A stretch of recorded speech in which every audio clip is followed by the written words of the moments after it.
On va faire la prévention à l'aide d'une petite révolution, un tatouage qui pourrait prévenir la survenue d'un burn-out. Là, Oui. on se dit, mais c'est de la science-fiction. Alors là, on est à 2 semaines, tout le monde est rentré. Parfois, c'est un peu difficile. Le burn-out, vous savez, c'est l'épuisement professionnel. Et là, il y a des chercheurs américains. C'est pas la première fois, mais là, c'est la première fois que c'est opérationnel. Un tatouage qui se met alors, sur le front. Alors, c'est un tatouage un C'est peu pas discret, particulier. alors. Non, c'est pas très discret. C'est temporaire. C'est pas un tatouage qu'on va tatouer avec de l'encre. C'est un tatouage intelligent. C'est de l'électronique. C'est bourré d'électronique. En fait, c'est plus un capteur. Regardez oui. la tête que ça. C'est plus un capteur. Et puis, il y a des petits systèmes qui vont aller sur le côté. En fait, l'idée, c'est de faire comme un électroencéphalogramme. C'est de prendre plusieurs capteurs. Ce sont des micro-connexions extrêmement souples. Ils ont appelé ça tatouage, mais en fait, c'est plutôt un capteur électronique. Et ça permet de déterminer votre fréquence cardiaque. Ça permet de déterminer les hormones de stress, notamment le cortisol. Je vous en parle souvent en disant quand on est stressé, le cortisol augmente, et ben là, c'est capable de détecter les augmentations,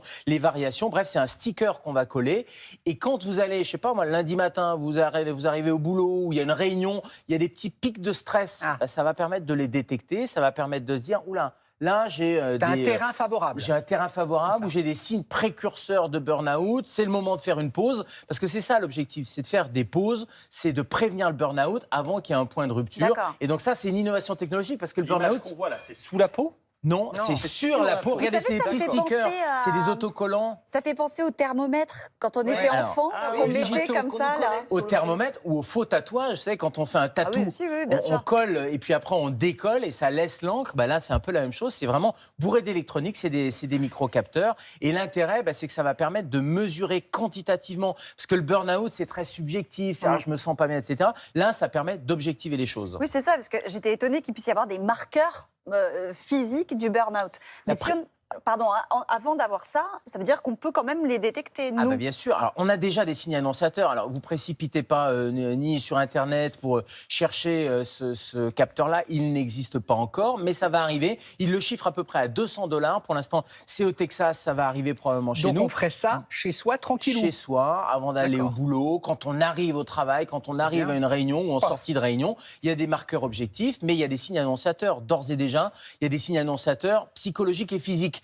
Psychologique, de la fatigue inhabituelle, une irritabilité. Je vous dis, on est à 2 semaines de la rentrée. Il y a des gens qui sont déjà pas bien, avec une espèce de pression, de stress, une diminution des capacités de concentration. Ça, c'est des petits signes qui peuvent être précurseurs de burn-out ou de troubles de santé mentale. Oui, parce que, enfin, on Et peut physique. se reconnaître à peu près tous à un moment. Alors Oui. peut-être pas sur tous ces symptômes, mais c'est quand ça se met à s'installer que ça devient Alors, problématique. c'est quand ça s'installe, c'est quand c'est récurrent, c'est quand ça déborde, c'est quand il y a des signes physiques aussi. Vous avez une fatigue, une perte d'appétit, des troubles du sommeil, une combinaison de facteurs psychologiques plus facteurs physiques. Et puis, il y a très souvent aussi une déshumanisation, une espèce de cynisme. Le burn-out, c'était chez les soignants à l'origine, historiquement. Une déshumanisation, un cynisme, un déni aussi. Quelqu'un qui est froid en toutes circonstances. Vous ne le reconnaissez plus, parce que c'est souvent l'extérieur, c'est souvent l'entourage qui va dire « Tiens, il a changé alerte, ouais. en cette rentrée, etc. » Et c'est là où il faut tirer la sonnette d'alarme avant que ça craque. Est-ce qu'il est possible, docteur, de l'anticiper, ce burn-out? Alors,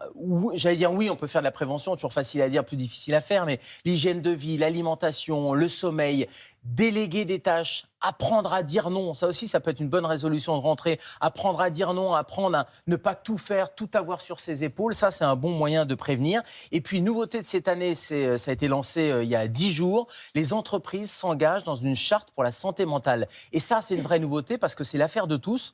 Il y a les premiers secours, c'est quand quelqu'un a une douleur thoracique, un AVC, tout de suite, on va appeler les secours. Oui. Quand quelqu'un a des signes comme ça de dépression ou des signes de burn-out, il faudrait tirer la sonnette d'alarme, il faudrait demander de l'aide. Et cette charte en entreprise, ça permet, c'est l'Alliance pour la santé mentale qui s'est engagée avec le MEDEF, avec le gouvernement, pour que les entreprises puissent signer, former les personnels, accompagner, et finalement, que vous ayez un AVC, une crise cardiaque, ou un burn-out, ou une dépression, il n'y a pas de honte, il n'y a pas de tabou, et ça permet d'avoir l'interlocuteur qui appelait, l'infirmière du travail, le médecin du travail, le médecin traitant. Bref, c'est l'intérêt de cette charte, et tout le monde s'engage en 2025. En tout cas, il n'y a pas de tabou sur la santé Et mentale. Et c'était- ça, c'est Tant mieux. vraiment important. Et tant mieux qu'on en ait parlé dans cette émission ce matin.